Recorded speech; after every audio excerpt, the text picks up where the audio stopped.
आपल्या कथेचे नाव आहे सुगंधाबाई आणि सोन्याची वीट. स्वामी समर्थांची लीला, सुगंधाबाईचा लोभ आणि स्वामींची कृपा. अक्कलकोटमध्ये सुगंधाबाई नावाची एक गरीब वृद्ध महिला राहत होती. ती स्वामींची खूप मोठी भक्त होती. रोज सकाळी उठून स्वामींच्या मठात जाणे, तिथे झाडलोट करणे आणि स्वामींच्या दर्शनानंतरच काहीतरी खाणे हा तिचा नित्यनियम होता.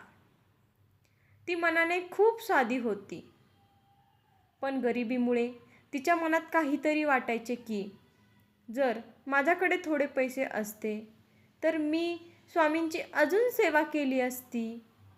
स्वामींची लीला आणि सोन्याची वीट. एके दिवशी स्वामी आपल्या काही भक्तांसोबत फिरायला निघाले होते.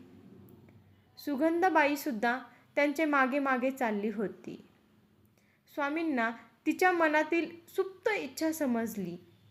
ते अचानक एका निर्जन ठिकाणी थांबले आणि त्यांनी जमिनीवरचा एक दगड उचलला. स्वामींनी त्या दगडाकडे फक्त एक कटाक्ष टाकला आणि काय आश्चर्य! तो साधा दगड पाहता पाहता पिवळ्या धमक सोन्याच्या विटेत रूपांतरित झाला. स्वामींनी ती वीट सुगंधाबाईच्या हातात दिली आणि म्हणाले, "हे घे, तुला हेच हवे होते ना? आता जा आणि सुखात राहा." आता सुगंधाबाईचे आनंदाचे रूपांतर भीतीमध्ये व्हायला लागले. सुगंधाबाईला सुरुवातीला खूप आनंद झाला. तिला वाटले की आता तिची गरिबी कायमची दूर होईल. ती जड सोन्याची वीट पदराखाली लपून घरी आली, पण घरी आल्यावर तिची शांतता हरवली. तिला वाटू लागले की जर कोणाला कळले की माझ्याकडे सोन्याची वीट आहे तर कोणीतरी चोरून नेईल किंवा मला मारून टाकेल. रात्रभर तिला झोप लागली नाही. तिला वाटले, हे सोने विकायला गेले तर लोक विचारतील की हे तुझ्याकडे कुठून आले.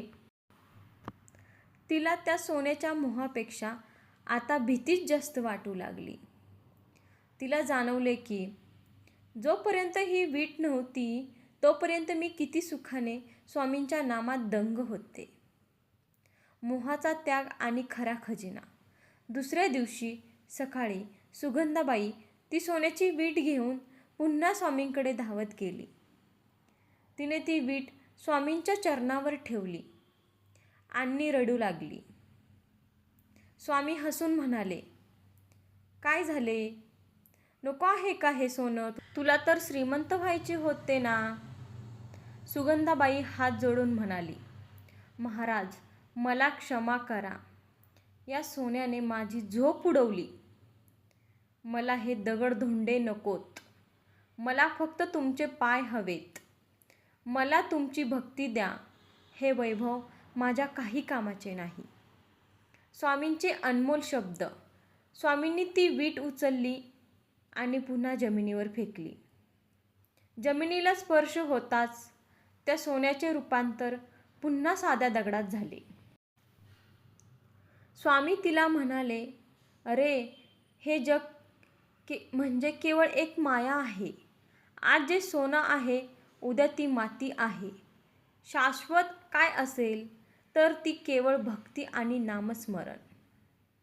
या कथेचे तात्पर्य: माणूस आयुष्यात पैसा आणि संपत्तीच्या मागे लागतो, पण खरी शांती ही केवळ समाधानात आणि ईश्वराच्या चरणी असते. स्वामींनी सुगंधाबाईला हे शिकवले की संपत्ती माणसाला सुख देऊ शकत नाही, उलट ती चिंता वाढवते. तुम्हाला मी सांगितलेली कथा कशी वाटली? आवडली असेल तर नक्कीच लाईक करा आणि आपल्या चॅनेलवरती नवीन असाल तर नक्कीच सबस्क्राईब करा. श्री स्वामी समर्थ सर्वांना.